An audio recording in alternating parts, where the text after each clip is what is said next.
Hi hello welcome back to my channel. இன்றைக்கி ஒரு lunch vlog பார்க்கலாமா? இன்றைக்கி லஞ்சுக்கு வந்துட்டு சிக்கன் தொக்கும் ரசம் தான் பண்ணியிருந்தோம்.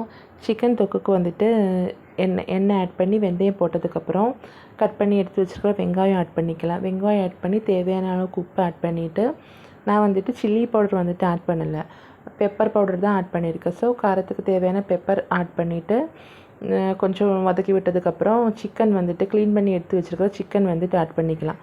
சிக்கன் ஆட் பண்ணி கொஞ்சம் வதக்குனதுக்கப்புறம் வந்துட்டு ஒரு ஜாரில் வந்துட்டு 2 தக்காளி, கொஞ்சமாக தேங்காய், இஞ்சி, பூண்டு இதெல்லாம் நல்லா ஃபைனாக அரைச்சி எடுத்ததுக்கப்புறம் சிக்கனில் வந்துட்டு ஆட் பண்ணி வதக்கி எடுத்துக்கலாம். இந்த ஸ்டேஜில் வந்துட்டு தண்ணி வந்துட்டு கொஞ்சம் லைட்டாக வந்துட்டு தண்ணி ஆட் பண்ணிக்கலாம். ஏன்னா சிக்கன்லேயே வந்துட்டு தண்ணி இறங்கும். அதுக்கப்புறம் அந்த பச்சை ஸ்மெல் போகிற வரைக்கும் நல்லா வதக்கி எடுத்ததுக்கப்புறம் கொரியாண்டர் பவுடரும் டர்மரிக் பவுடரும் ஆட் பண்ணிக்கலாம். வேறு எந்த பவுடரும் வந்துட்டு நான் இதில் ஆட் பண்ணல. Pepper powder and turmeric powder, அப்புறம் வந்துட்டு கொரியாண்டர் பவுடர் இதெல்லாம் ஆட் பண்ணி குக் பண்ணி எடுத்தேன்னா தொக்கு வந்துட்டு ரெடி ஆகிடும்.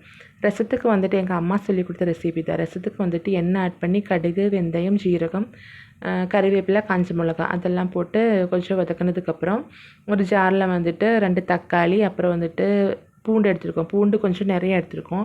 அது வந்துட்டு ரொம்ப ஃபைனாலாம் அரைய வேண்டாம், கொஞ்சம் க்ரஷ் பண்ணி எடுத்ததுக்கப்புறம் அதையும் ஆட் பண்ணி கொஞ்சம் ஃப்ரை ஆனதுக்கப்புறம் மசாலா ஐட்டம்ஸ் ஆட் பண்ணிக்கலாம். பெருங்காய பவுடர் ஆட் பண்ணிவிட்டு சில்லி பவுடரு, கொரியாண்டர் பவுடரு, அப்புறம் டர்மரிக் பவுடர் அதெல்லாம் ஆட் பண்ணி கொஞ்சம் மிக்ஸ் பண்ணி எடுத்ததுக்கப்புறம் கரைச்சி வச்சுருக்கிற புளி தண்ணி வந்துட்டு ஆட் பண்ணிக்கலாம். அப்புறம் கொஞ்சம் தண்ணி ஆட் பண்ணி தேவையான அளவுக்கு உப்பு போட்டு நல்லா கொதிக்க விட்டு எடுத்தேன்னா ரசம் வந்துட்டு ரெடி ஆகிடும்.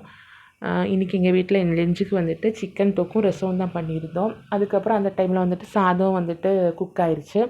சாதம் வடித்து வச்சுட்டு லஞ்ச் வந்துட்டு மதியம் போல் சாப்பிட ஆரம்பித்தோம். இந்த வீடியோ உங்களுக்கு பிடிச்சிருந்தா லைக் பண்ணுங்கள்.